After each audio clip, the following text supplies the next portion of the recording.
नवा होना लाजमी था। बिल्कुल लाजमी, उसकी अलावा तो इंटरनेशनल है पाकिस्तान। क्या मसला जी, मंगाएगी नहीं? मंगाओ। अस्सलाम वालेकुम मुर्शद, क्या हाल है?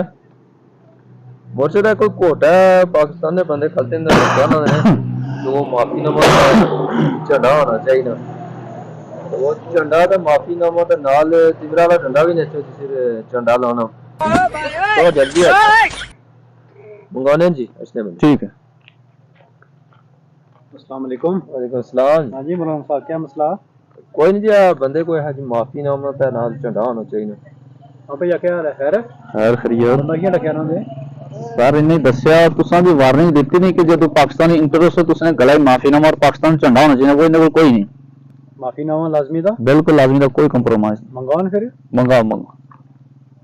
अच्छा हो तिमरान छुट्टा भी तो माफीनामा भी नहीं था। No no no no